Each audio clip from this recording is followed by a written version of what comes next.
네, 이제 마하반야 이제 바라밀이랍니다. 바라밀경, 마하반야 바라밀경에서 마하반야 바라밀다 심경에서 바라밀 혹은 바라밀다라고 하는데, 그 바라밀 하면 이제 그 뭐 우리가 알듯이 이 언덕과 저 언덕, 그래서 이 언덕에서 저 언덕으로 뭐 건너간다. 바라가 저 언덕, 피안을 의미하고 밀다가 건넌다. 그래서 저 언덕으로 건너간다라는 의미죠. 그래서 이 언덕이면 우리가 살고 있는 이 중생세계, 이것을 편의상 이제 이 언덕이라고 했고요. 저 언덕은 피안, 깨달음의 세계를 편의상 저 언덕이라고 방편으로 쓴 겁니다. 그러니까 모든 불법은 방편일 수밖에 없습니다. 진실을 있는 그대로 설하면 우리 분별심은 말 그대로 분별심이잖아요. 분별해서만 이해할 수 있는 마음이기 때문에 분별된 용어를 쓸 수밖에 없어요. 그러니까 용어는 진짜가 아니죠. 용어는 그것 자체를 완전히 드러낼 수가 없습니다. 그래서 임시 방편으로만 쓰는 것이죠. 그래서 바라밀다라는 것도 이 언덕, 중생 세계를 이 언덕이라고 하고, 저 언덕이라고 저 피안의 세계, 깨달음의 세계, 부처님의 세계를 저 언덕이라고 해놓고, 그런 다음에 이 언덕에서 저 언덕으로 건너가는 것을 바라밀다라고 합니다. 저 언덕으로 건너간다. 즉 그 말은 깨달음으로 간다, 깨달음으로 향해 간다, 뭐 이제 이런 얘기일 수도 있죠. 그 말은 초기 불교에서 말했던 중도, 깨달음으로 가는 뭐 수행, 뭐 이런 것을 의미할 수도 있습니다. 그래서 대승불교의 수행법은 이제 바라밀이다 이렇게 해서, 보통 바라밀의 첫 번째는 반야바라밀이다 보니까 뭐 어떤 절에서는 뭐 반야바라밀, 그래서 그냥 하여간 오로지 반야바라밀이라고 이제 얘기를 합니다. 그래서 반야바라밀이라는 것을 뭐 독송하기도 하고 그렇게도 하죠.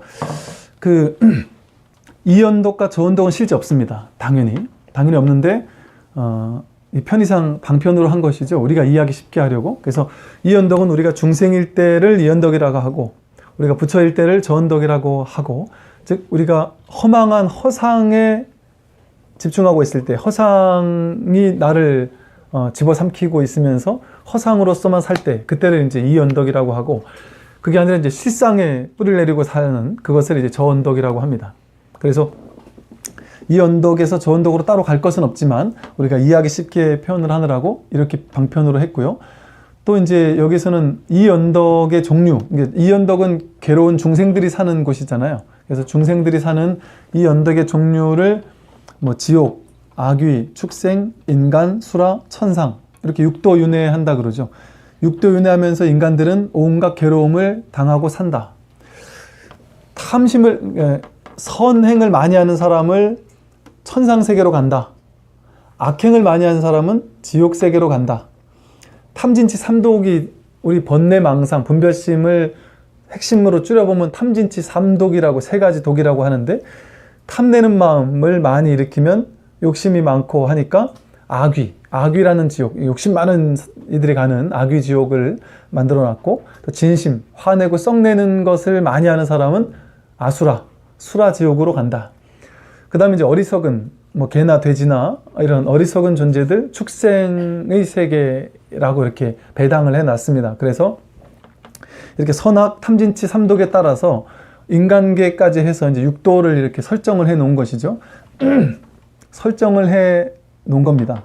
실제 그런 게 있다, 뭐 이렇게 저기 안드로메다 옆에 가면은 저 지옥세계가 있고, 뭐 이런 것이 아니고, 또 지옥세계도 경전에 따라 다 다르죠.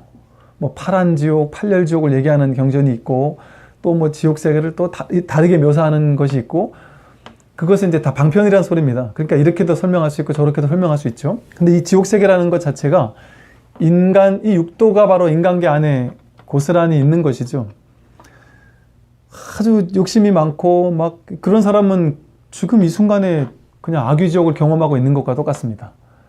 막 배는 남산만 하다, 즉 내 욕심은 막 어마어마하게 큰데 실제 내 그릇은 그만하게 되지 못하는, 내 목구멍은 바늘구멍만큼밖에 되지 못한다. 근데 실제 현실은 나는 요거밖에 소화를 시킬 수가 없는데 내 막 욕심은 막 남산만큼 이렇게 크게 불러 있을 때, 그런 사람을 악귀지옥에 있다고 그럽니다. 근데 그 사람에게는 밥을 먹을 때 목에서 불이 난다 그래요. 즉 나는 내 인연은 지금 요거밖에 안 되는데 더 많은 걸 막 억지로 막 나쁜 짓을 해서라도 큰 거를 가지려고 하고 애쓰려고 하고 막 집어삼키려고 하면 그 여기 불이 난단 말이죠. 그게 나를 불태운다. 그 욕심이 나를 불태울 수밖에 없다. 오히려 고통, 더 큰 고통이 나를 괴롭힐 수밖에 없다는 것이죠. 또 진심, 화를 내고 썩내는 것도 내가 화를 내고 썩냈을 때 그때가 바로 아수라 지옥에 있는 것과 똑같은 것이죠. 그러니까 아수라 지옥에 있는 존재들은 끊임없이 천상세계 신들에게 싸움을 걸어요. 근데 늘 싸움을 걸면 백전백패 하는데도 불구하고 계속해서 싸움을 걸고 막 별것 아닌 걸로 계속 시비를 걸고, 우리 주변에 이제 그런 사람들이 참 많지 않습니까? 왜 저게 화가 나는 거지? 가만히 생각해보면 저걸로 왜 화를 내는지를, 그러니까 어떤 사람 입장에서는 도저히 이해할 수 없는, 저게 왜 화가 나는 이유가 될까? 근데 그 사람은 어마어마 화를 내고 막 씩씩거리면서 화를 내고 있는 걸 볼 때 영화 보는 것 같아요. 이게 너무 비현실감이 있는, 야, 저 사람은 정말 다른 세계를 살고 있구나. 저 아무것도 아닌 것이 저 사람에게만 저렇게 큰 문제가 되는 그런 어떤, 진짜 저게 바로 아수라 지옥이구나. 제가 그 얘기 몇 번 드렸었는데 이렇게 강의를 듣다가 스마트폰 소리가 울렸다. 그러면 그냥 웃고 마는데 기어이 끝까지 인상을 풀지 못하면서 저런 성격 더러운 아줌마 말이지, 저런 예의가 없고 기본 예의가 없는 사람이라면서 계속해서 끝까지 그러실 필요 없다라고 얘기를 해도 끝까지 인상을 딱 쓰시면서 아이 그럴 수도 있죠 라고 얘기하면 오히려 이제 저를 혼을 내시면서 그런 식으로 하시면 안 된다. 잘못된 건 잘못됐다고 딱 얘기를 해줘야지. 이러면서 저를 막 혼내시면서 오히려 그러는 분도 계셨었거든요.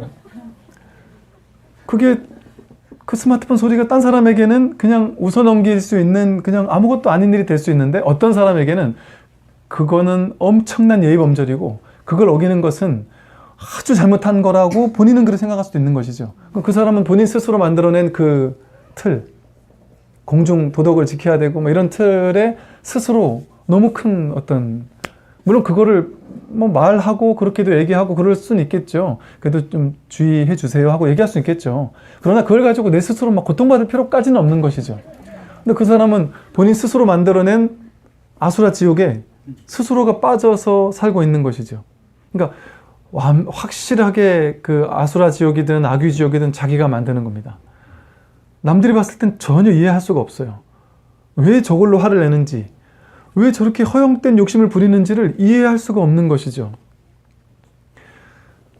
자식을 어떤 일이 있어도 특목고를 보내야 되겠다 하고 중학교 1학년 때부터 막 엄청나게 비싼 과외를 막 학원을 보내면서 뭐 수학을 2개, 3개를 시키면서 남들이, 다른 엄마들이 봤을 때는 애가 죽을 것 같아서 차마 못 봐주겠고, 애가 이러다가 곧 죽을 것 같고, 이 아이는 야 특목고가 실력까지는 누가 봐도 아닌데, 근데 물론 어느 정도는 잘하는데 그 정도까지는 아닌데 이 엄마는 반드시 될 거라는 막 이런 생각을 가지고, 그런데다가 남편이 그만큼 뒷바라지 할 수 있을 만큼 재력이 되면은 또 모르는데 남편이 전에는 재력이 됐었다가 이제는 회사도 뭐 잘리고 이러면서 좀 힘든 상황이라 이걸 차마 봐줄 수가 없는데 이 보사님이 막 그렇게 하는 거에 대해서 불편한 거죠. 내가 이렇게 해줄 수 있는 여건이 안 되는데 저렇게까지 막 하는 걸 보니까 막 힘드니까, 그 보사님을 보면서 주변 사람들은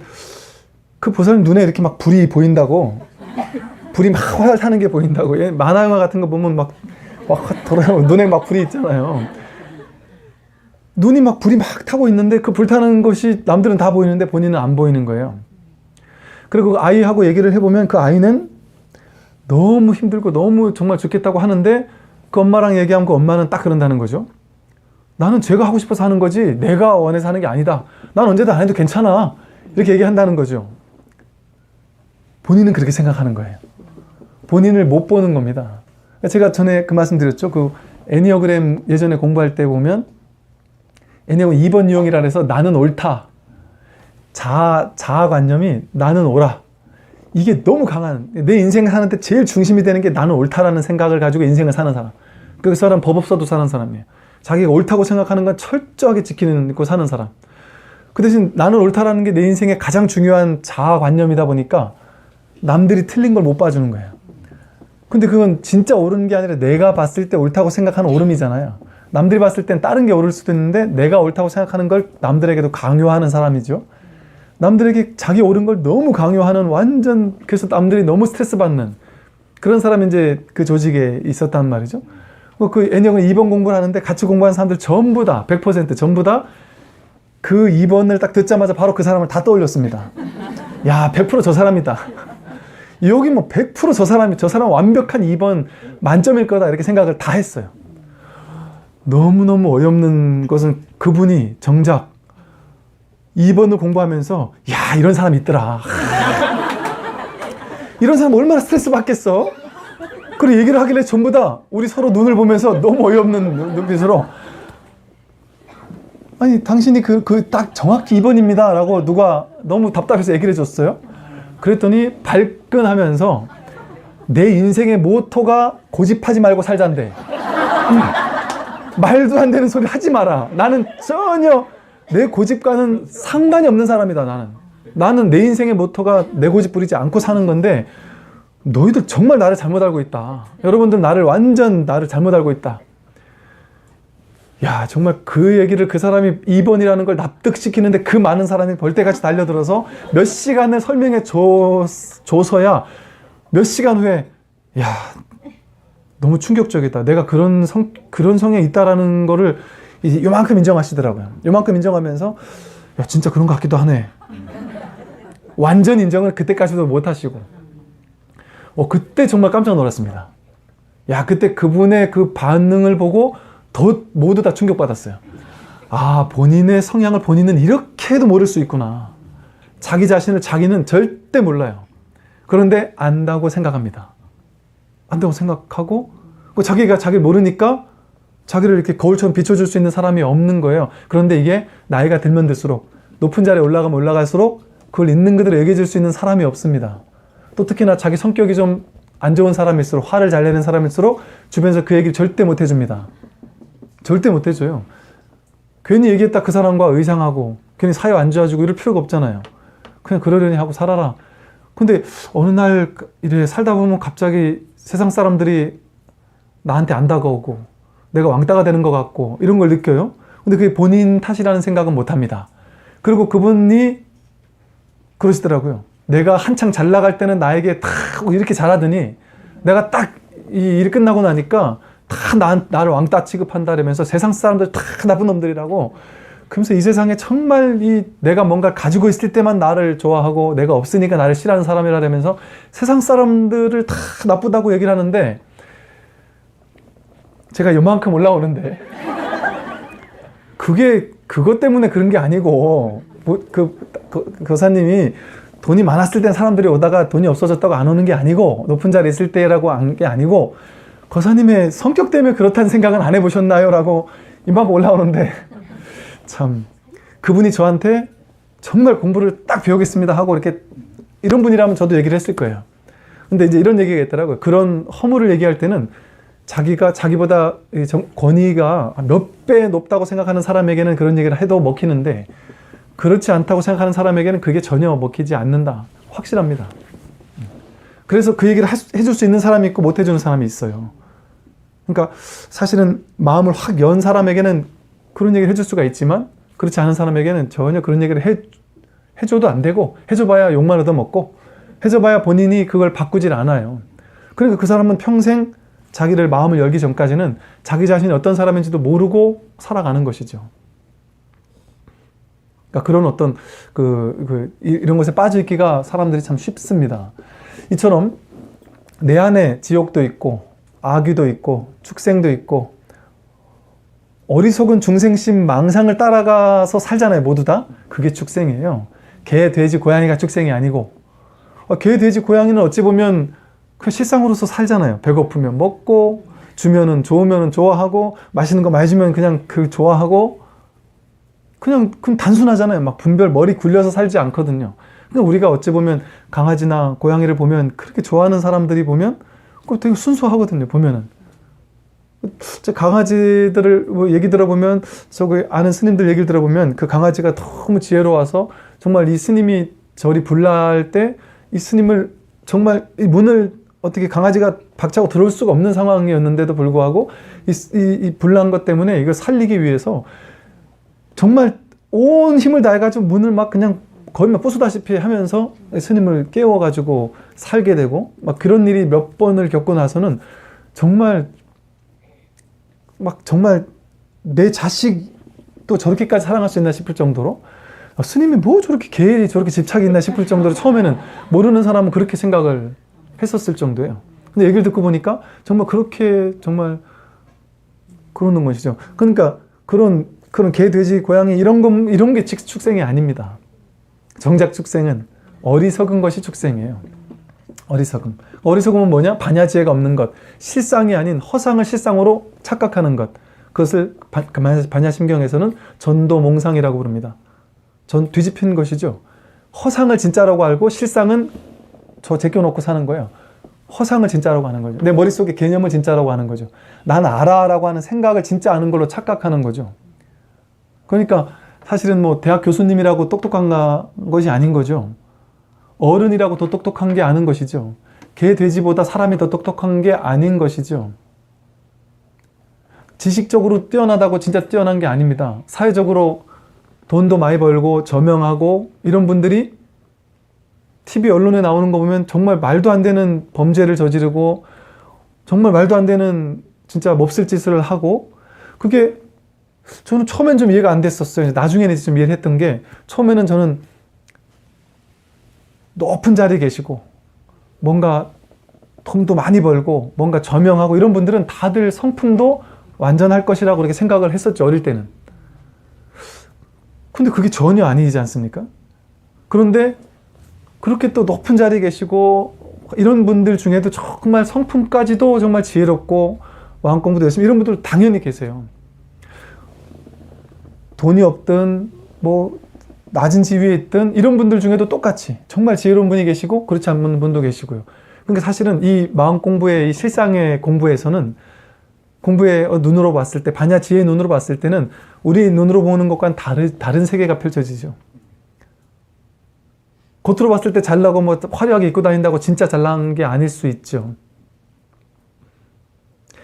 진짜 그래서 이제 내면의 어떤 아름다움이라고도 뭐 표현할 수가 있겠죠. 그러니까 진정한 지혜, 내가 지혜가 있느냐 없느냐 이게 정말 이 출세간의 공부에서는 중요한 것이지 세간에서 얘기하는 수많은 기준들 거기에 내가 뭐 해당된다고 해서 막 대단하고 이럴 것이 없는 것이죠. 저도 가만히 생각해보면 그냥 우스개로 제가 제일 스트레스 받았을 때가요. 제가 제 나름대로 대학교 1학년, 2학년 때 제일 많이 막 꾸미며 살았던 것 같아요. 대학교 1학년, 2학년 때니까 이제 막 공부도 끝나고 하니까 이제 막 관심도 있고 이러다 보니까 막 잘 보이고 싶고 뭐 이러잖아요. 그러니까 막 옷도 막 예쁜 것도 사보고 막 이랬던 것 같아요. 근데 그때는 되게 불편하고 힘들고 뭔가 계속 남들 눈치 봐야 되고 뭔가 이렇게 계속 잘 보이기 위해서 애써야 되는 그런 삶이잖아요. 근데 가만히 생각해보면 제가 중학교 1학년 때, 중학교 1학년, 2학년 때까지 이제 저희 아버지 일을 도와드렸는데 아버지가 토건업을 하시다 보니까 아버지가 보도부로 깔고 담장 세우고 녹강이라 그래, 녹강 이렇게 갖다가 묻고 뭐 나중에 흉관 뭐 이런 걸 일하셨거든요. 아버지가 이제 평일날은 이렇게 지인분들하고 가다가 주말 되면 항상 이게 인생 공부라고 항상 하시면서 저를 반드시 쟤를 데리고 다니면서 저를 일을 시킨 거예요. 저는 일요일이 제일 싫었습니다. 정말 일요일은 한 번도 쉬질 못했기 때문에 정말 맨날 삽질을 하면서 노가다를 항상 하고 살았고 그래서 그 당시에는 그때는 막 보도블록을 직접 찍었어요. 직접 보도블록 찍고 또 뭐 담장도 직접 찍고 이거 나르고 그래서 직접 세우고 시공도 하고 그런 거 잘합니다. 아주 어릴 때부터 해가지고 초등학교 때부터 경운기 몰고 그런 거 싣고 배달도 다니고 그랬었거든요. 근데 그때는 제가 그냥 뭐 이성에 대한 개념도 없고 뭐 사춘기도 아니었던 것 같고 그냥 아버님을 도와드리는 게 힘들긴 힘들지만 그냥 뭐 이렇게 이런 걸 부릴 줄을 몰랐던 것 같아요. 근데 그때 제가 지금도 이렇게 딱 인상적인 기억이 그냥 똥멋이 들은 거죠. 그러니까 그때는 뭐 별 멋이 뭔지 모르니까 아버지랑 그렇게 일을 하다 보면 온몸에 그냥 이게 콘크리트가 다 튑니다. 얼굴에도 다 튀고 막 온몸이 막 새까맣거든요. 근데 아버님이 모는 경운기 뒤에 아버님 모시고 전 뒤에 딱 얼굴은 거지같이 해가지고 옷도 이거 진짜 거지 같은 옷만 입고서 작업법은 거지 같아야 되니까 거지 같은 옷만 입고 그리고 이제 경운기 뒤에 이렇게 녹강이랑 이렇게 뭐 담장 같은 것 이런 거 쫙 싣고 아버님이 운전하시고 제가 이제 그 뒤에 올라타가지고 시내를 탁 이게 배달 가는 거예요. 배달을 가면 그냥 저는 그게 그렇게 뿌듯하고 그렇게 자랑스럽고 이 못난 모습이 막 그렇게 내 스스로 난 너무 멋있어 막 이런 느낌으로 이렇게 있었던 것 같아요. 나중에 대학교 가니까 그런 모습이 이제 오히려 부끄럽고 그런 모습보다는 뭔가 막 화려하게 하고 싶고 그래서 제가 기억에 대학교 1학년 때 옷을 사입고 싶어서 친구들 3명하고 노가다판에 가서 하루만 일을 시켜주십시오 했더니 야, 니네 같은 애들 안 된다. 그래서 저 삽질 진짜 잘합니다. 그래서 한번 해봐라 이래가지고 셋이서 막 했는데 제 친구들은 오지 말고 저만 오라고. 그때 12만 원을 받았습니다. 그러니까 그렇게 안 주거든요. 근데 어떻게 젊은 애가 이렇게 노가다를 잘하냐고. 그거 사가지고 바로 저녁 때 옷 사입었던 기억이 나거든요. 그러니까 이게 자기 머릿속에서 자기가 만들어낸 헛멋이 들은 거죠. 그냥 이것이든 저것이든. 그러니까 그런 멋이 들어있으니까 삶이 되게 불편하고 뭔가 남들의 자꾸 이렇게 신경 써야 되고 눈치 보이고 이렇게 살게 되더라는 것이죠. 근데 한 생각의 차이입니다. 한 생각이 바뀌면 그럴 필요가 전혀 없는 것이죠. 우리도 남들에게 이렇게 보여야 돼, 저렇게 보여야 돼, 자식이 어느 대학을 가고 어느 정도는 해야 내가 그래도 남들에게 이렇게 얘기할 수 있고 그래도 삶에서 어떤 남들에게 보이는 이런 걸 신경 안 쓸 수는 없는데 그게 내 인생을 지배하게 되면 우리는 정말 삶을 자유롭게 살 수가 없게 됩니다. 항상 그 머릿속에 판단한 그 남들을 의식하는 것 자체가 비교 분별심이잖아요. 그 의식하는 마음, 그 마음 때문에 정말 딱 중심 잡힌 삶을 살 수가 없게 되는 것이죠. 다시 돌아와서 이렇게 육도윤회하는 것이 바로 우리의 삶입니다. 지금 이 순간 매 순간 육도윤회를 하고 있어요. 죽고 나서 육도윤회하는 게 아니고요. 죽고 나서 육도윤회를 한다. 실상입니까? 허상이죠. 생각이잖아요. 죽고 나면 내가 축생이 되거나 개 돼지가 되거나 지옥 가거나 어디 갈지도 몰라. 이거 검증 가능한 실상입니까? 지금 이것만도 못한 것이죠. 지금 이 순간 드러나 있는 이것만이 실상인데 그걸 어떻게 실상이라고 할 수 있겠어요? 과거도 허상인데 하물며 미래를 실상이라고 할 수 있겠습니까? 부처님 경전에 그런 게 있죠. 와서 보라고 할 만한 법이다. 실제 검증 가능하고 실제 자기 스스로 체험하는 것이지 실제를 얘기하는 것이지 허망한 얘기를 하지 않는다. 그래서 불교에서는 사실은 윤회와 관련된 것들에 대해서는 있다거나 없다거나 이렇게 딱 단정지어 얘기하지 않습니다. 방편으로 윤회라는 얘기를 쓸 수는 있을지언정 왜? 윤회라는 건 어제도 허상이고 매일도 허상인데 윤회라는 전생과 후생에 대한 이야기는 그 허상인데 그 얘기를 강조해서 할 필요가 있습니까? 전혀 그 얘기를 할 필요가 없는 것이죠. 그 허상을 끌려가는 것이거든요. 근데 옛날 사람들은 선악이라는 이게 종교에 상당히 중요한 걸 차지했습니다. 옛날 사람들은 뭐 부처님 당시도 산길을 걸어가다가 도적대한테 당해서 뭐 죽고 뭐 이런 일이 너무 많았으니까 선악이라는 이런 기준, 지금 같은 이런 법이 없으니까 그런 것들이 중요한 시대다 보니까 선악에 대한 얘기를 더 강조해서 할 수밖에 없었고 그러다 보니까 이런 어떤 인광보, 윤회 이런 걸 통해서 또 인도의 문화에서는 그 윤회가 너무 중요하잖아요. 또 힌두교에서는 이 브라만 크샤트리아 위에 있는 계층들이 자신의 어떤 그 계층 이것을 합리화하기 위한 어떤 근거로 윤회를 쓰기 때문에 너희는 원래 천민들이야. 우리한테 복종해야 돼. 즐거운 마음으로 해야 돼.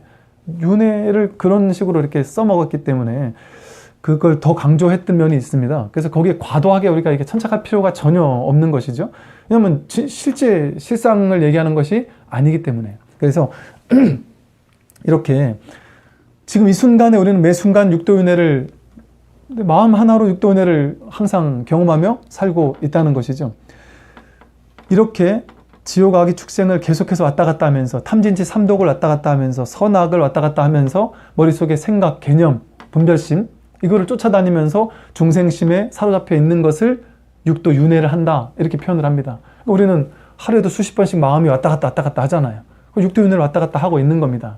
그러면 육도 윤회를 육도를 벗어나는 것이 불교의 공부잖아요. 어떻게 육도를 벗어나겠어요? 육도는 생각, 개념, 번뇌, 망상, 식에서 나온 거잖아요. 허망한 의식에서 나온 거지 않습니까?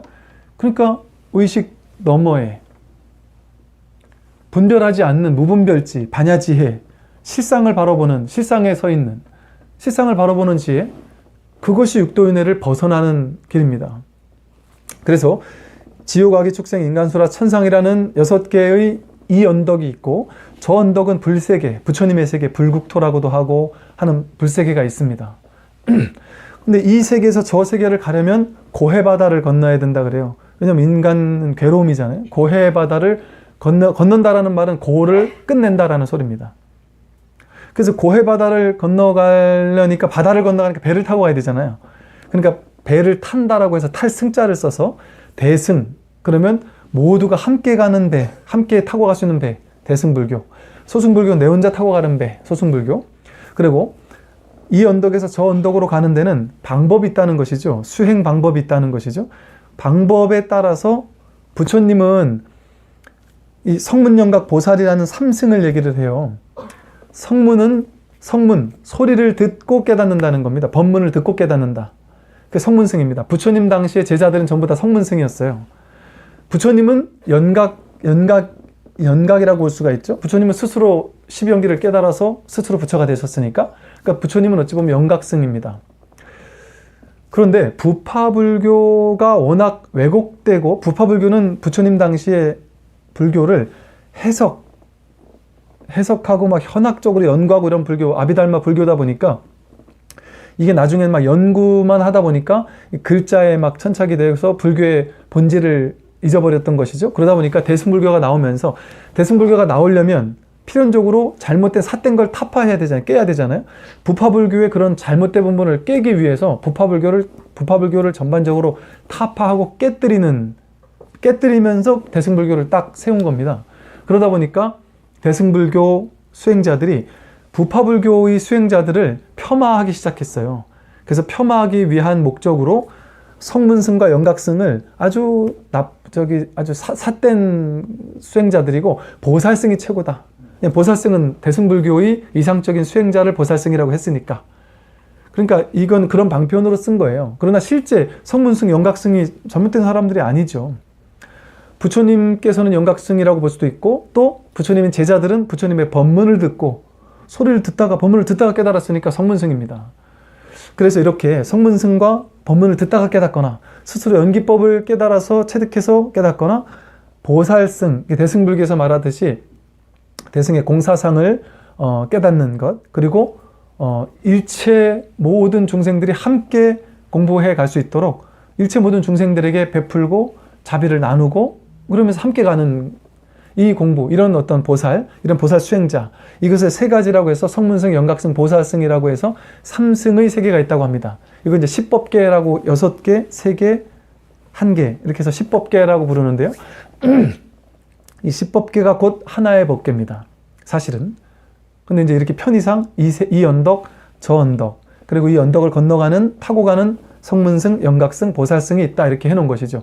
이것을 타고 가는 방법이 성문승, 연각승, 보살승이 있다라고 했는데, 이것을 이제 나중에 대승불교의 법화경이라는 경전에 오면 그 회삼귀일이라고 해서 불타는 집에서 불이 났는데 자식들이 사슴이 끄는 술에 장난감을 좋아하는 친구가 있어서 불났는데 나오라고 해도 안 나오니까 아버지가 밖에서 야, 사슴이 끄는 술에 장난감 줄 테니까 나와.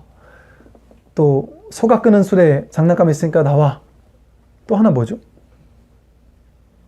양이 끄는 술에 있으니까 줄 테니까 나와. 그러니까 이 친구들이 이 술에 장난감을 받고 싶어서 뛰쳐나온 거죠. 뛰쳐나오니까 이거는 이제 애들이 조금 좋아하는 것들인데 대배국어라고 해서 가장 좋은 수레, 이거는 감이 너무 비싸서 사달란 말도 못했는데 이 세 가지를 주겠다고 해서 나오라 해서 나왔는데, 나오니까 이 세 사람 모두에게 대배국어를 줬다. 가장 좋은 수레를 주었다, 이렇게 표현을 하거든요. 그 말은 성문승, 영각승, 보살승이라는 중생들이 저 불난집에 탐진치 삼독으로 불나고 있고 번뇌망상으로 불나고 있는 불 속에서 팍 빠지고 있어서 오라고 나오라고 해서 성문승, 영각승, 보살승들이 있는데 나오라고 했는데 이들에게 결국에는 대배국어, 하나의 부처, 일불승, 하나의 부처를 선물해 주었다. 즉 이 성문영각 보살이 결국에는 하나의 부처에 이르는, 각각의 다른 방편이 아니라 하나다라는 것을 설명하는 겁니다. 그래서 우리 삼국시대가 통일할 때도 회삼기일 사상, 법화경의 회삼기일 사상에 의해서 성문영각 보살승이 하나의 일불승이 되어야 한다라는 그 정신을 바탕으로 이 불연국토 사상이라고 해서요, 이 삼국을 하나로 통일한, 그래서 이 신라 시대는 어떤 그 통일신라 자체가 아주 부처님의 인연이 있는 국토다, 이렇게 이제 뭐 갖다 붙인 거죠, 어찌 보면. 그렇게 해서 우리 불국토 사상, 불연국토 사상을 이렇게 써리된 겁니다.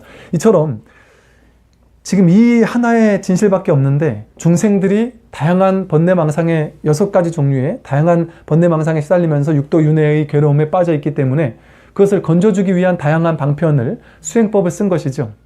그 수행법을 대표적으로 성문승, 영각승, 보살승이라고 하지만 이 반야심경에서는 그 건너가는 그것을 바람일다라고 표현을 한 겁니다. 그래서 바람일다는 저 깨달음의 언덕에 이르는 것이고요. 또 이 배를 타고 가는데 옛날 이런 비유도 있죠. 뗏목을 타고 간다. 옛날엔 배가 뭐 그렇게 좋은 배가 아니었잖아요. 그러니까 뗏목을 타고 간다. 뗏목을 타고 갔는데 이미 도착했으면 그 저 피안의 언덕에 발을 딛고 내려야 됩니다.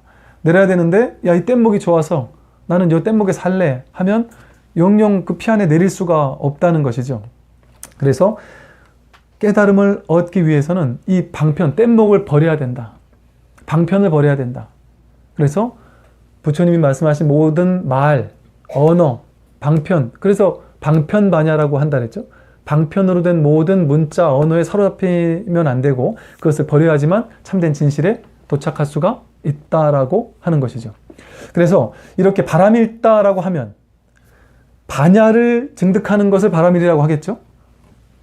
이 언덕에서 저 언덕을 이루려면 반야 지혜가 있어야 되니까 반야를 증득하면 저절로 바람일이 되는 겁니다. 그래서 반야바람일 이렇게 얘기하는 겁니다. 그러면 반야바람일은 어떻게 하는 것이죠? 중도도 마찬가지예요. 중도를 어떻게 닦는 거예요? 라고 물어보면, 그러니까 우리가 다 연불수행 어떻게 하면 막 설명 잘합니다. 다란이 어떻게 해요? 그럼 다란이 천수경을 읽다가 어떻게 여기서 막 이렇게 하면 돼. 설명 잘합니다. 좌선을 어떻게 하면 좌선하는 방법을 또 알려주고 방법을 잘 설명합니다. 근데 중도는 어떻게 닦아요? 하면 말문이 막히죠. 어떻게 닦아요? 그러면 말문이 막혀요. 근데 그렇게 말문이 막히는 게 진짜입니다. 그렇게 하는 게 진짜 반야바라밀의 공부죠. 여기 반야바라밀에 대해서 나온 거에 보살은 반야바라밀 수행을 하지만 반야바라밀이라는 모양을 취하지 않는다. 취하지 않는다는 생각도 집착하지 않는다. 왜냐하면 반야바라밀은 그 자성이 없어 찾아볼 수 없기 때문이다. 즉 반야바라밀을 설하고 있는데 반야바라밀은 어떻게 하는 거예요? 그 답을 이거야, 이게 반야바라밀이니까 이것만 하면 돼, 이렇게 해줄 수 있는 뭔가가 없습니다. 반야 지혜를 증득하면 될 뿐, 이것만이 반야바라밀의 구체적인 실천 방법이야 라고 얘기할 수가 없다는 것이죠. 그러나 그렇게 얘기를 하면 중생들은 너무 당황스러워 하다 보니까 이제 대승불교 많은 경전에서는 반야바라밀을 증득했을 때 이러한 어떤 공덕들이 있더라 라는 것들을 설명을 하거든요. 그래서 이런 것들을 좀 닦게 되면 반야바라밀을 닦아가는데 조금 더 도움이 된다 라고 해서 6가지 바라밀을 얘기를 하기도 하고요. 6바라밀 해서 보시, 지계, 인욕, 선정정진, 반야를 설하기도 하고 거기다가 방편, 원력, 지를 포함해서 10바라밀을 설명하기도 합니다. 근데 그것은 바라밀을 하나하나 억지로 닦아가지고 그 닦는 결과 바라밀에 성공한다, 이런 얘기가 사실은 아닙니다. 억지로 인위적으로 닦아가야 되는 어떤 그런 것이 아니라 아까 말한 것처럼 중도 수행으로서 반야바라밀로서 하되 함이 없는 것으로서 닦아갈 수 있는 공부인 것이죠. 또 차후에 또 이제 바라밀에 대해서 또 하나하나 또 말씀을 이제 드리도록 그렇게 하겠고요. 그래서 이렇게 바라밀이라는 것은 저 깨달음의 언덕에 이르는 것이고요. 그래서 마하바냐 크나큰 지혜로서 저 깨달음의 언덕에 이르는 그 반야 지혜를 설한 가르침, 그것이 이제 반야 심경이고요. 여기서 이제 심경이라고 하는 것은 마음의 경전이다, 혹은 이 마음을 이제 핵심이라는 표현을 쓰기도 해요. 그래서 핵심이 되는 경전이다, 혹은 마음의 경전이다, 이렇게도 표현을 합니다. 그래서 마음의 경전이라고 한 이유는 우리가 마음을 중생심과 이 본심, 본래 마음, 뭐 이렇게 표현을 하기도 하잖아요. 중생심, 분별심이 있고 부처님의 마음은 무분별심이 있습니다. 그래서 불교에서 보통 선에서 마음 이러면 이 부처님의 본래 마음, 이것을 설명하기도 합니다. 그래서 본래 마음을 드러낼 수 있도록, 본래 마음을 회복할 수 있도록 하는 가르침, 이렇게도 설명을 할 수가 있어요. 그리고 반야심경은 짧은 경전이잖아요. 그러니까 핵심이 되는 것만 딱 뽑아 놓은 경전, 이렇게 해석을 할 수도 있는 것이죠. 그래서 이 마하반야 바라밀다 심경을 공부를 하게 되면 우리가 중생의 우리라는 존재가 어떻게 하면 저 언덕에 이를 수 있는지, 어떻게 하면 깨달음을 얻을 수 있는지, 어떻게 하면 실상반야를 증득할 수 있는지, 그 구체적인 방법이 나오게 되고요. 여기에 보면 부처님께서 설명해 주신 고스란한 방법이 그대로 나와 있습니다. 부처님께서 수많은 제자들을 아라한과를 증득하도록 했을 때 뭐를 통해서 했느냐 하면 아함경 니까에 다 읽어보세요. 전부 다 오온에 대한 설법을 통해서 깨닫게 했어요. 오온에 대해서 법문을 해주시는데 깨달았습니다. 12처 18개를 설명했는데 깨달았습니다. 사성제를 설명했는데 깨달았고요.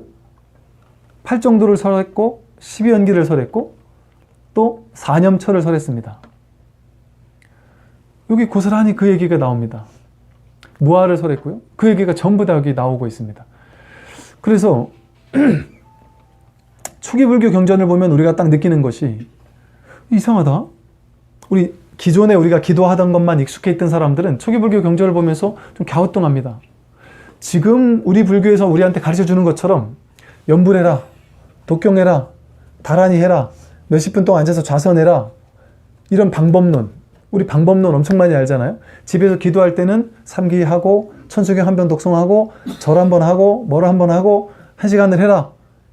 40불공에 동참하면 40불공에 가서 1시간 동안 이렇게 기도를 따라 해라. 이런 식으로 방법론이 착착착착 우리한테 주고 있잖아요. 그렇지, 이 방법대로 하면 깨닫는 거지, 이렇게 하고 우린 살았잖아요. 그런데 초기 불교 경전을 보면서 되게 당황합니다. 그 부처님이 좀 신뢰할 수가 없어요. 지금 스님들은 다들 훌륭하셔가지고 딱 이렇게 수행하면 이렇게 깨닫는다라고 방법을 알려주니까 딱 손에 잡히는 뭔가가 있잖아요. 근데 초기 불교 경전을 읽으면 이 부처님이 좀 이상하다, 이런 생각이 들어요. 왜냐하면 뭔가 딱 손에 잡히게 주게 해주는 게 없으니까. 그리고 경전을 보면 이해가 안 됩니다. 온 계공을 가지고 내가 어떻게 깨닫지? 12처가 공하다는 걸 가지고 내가 어떻게 깨닫지? 내가 어떻게 실상을 볼 수 있지? 이런 생각이 들어요. 4념처나 8정도나 바르게 보고 바르게 말하고 바르게 생각해라? 뭐 어쩌라는 거야? 뭐 어떻게 하는 게 바르겠는데 이해할 수가 없습니다. 중도.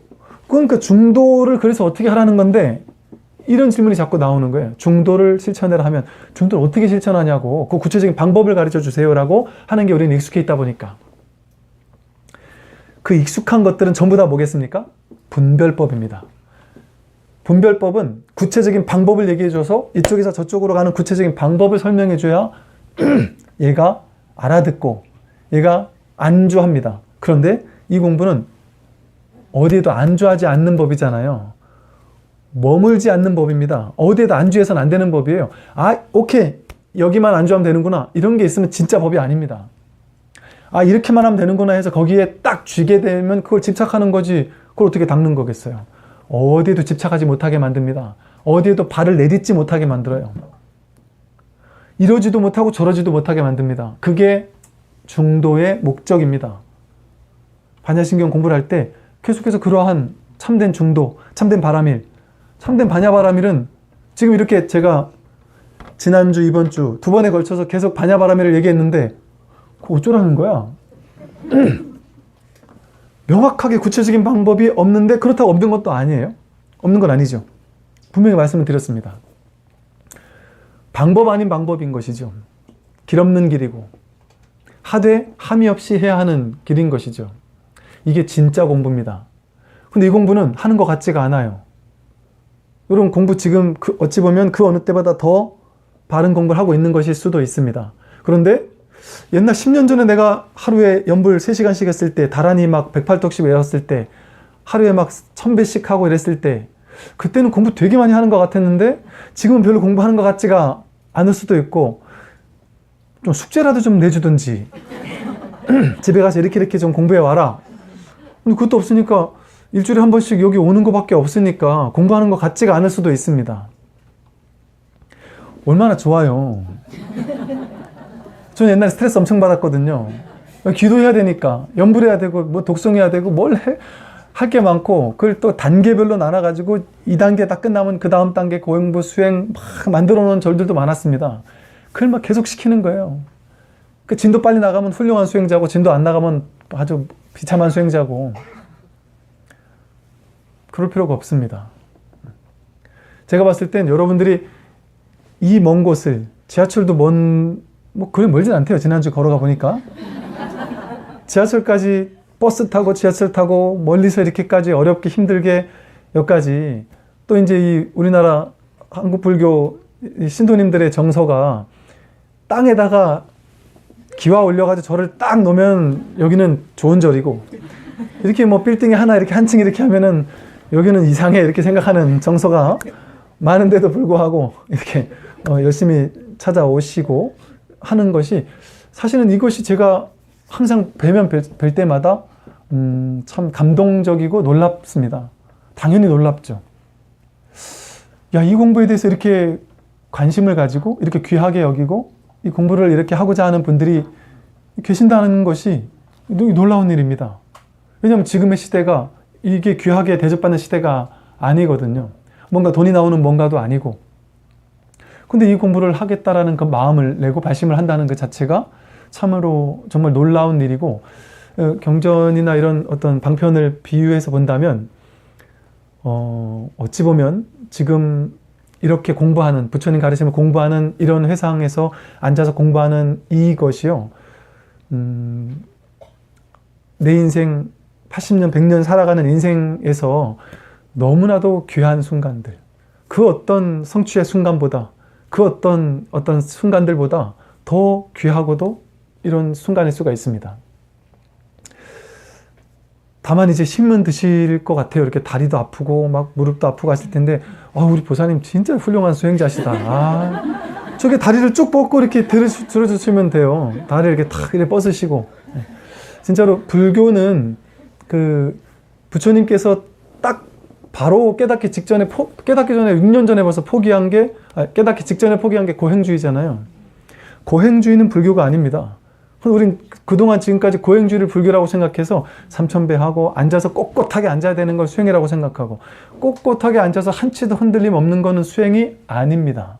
수행자다운 행동이 아니에요. 실상은 어때요? 이건 허상을 쥐고 내가 꼿꼿이 버티고 있는 거잖아요. 내가 이렇게 꼿꼿이 있으면 뒷사람이 나를 좀 거룩하게 볼 것 같고, 내가 자꾸 이렇게 움직이고 흔들고 하면은 저 사람 저렇게 수행을 한다는 사람이 이렇게 보지 않을까 하는 허상일 수도 있고, 물론 그냥 이렇게 딱 앉아있는 게 아무렇지도 않아서 앉아 계시는 분은 아니고요.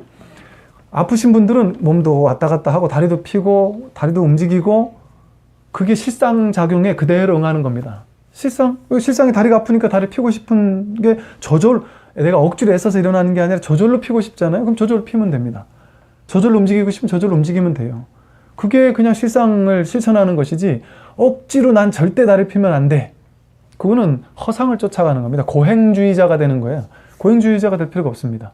자연스럽게 삶에 반응하면서 살면 되는 것일 뿐이죠.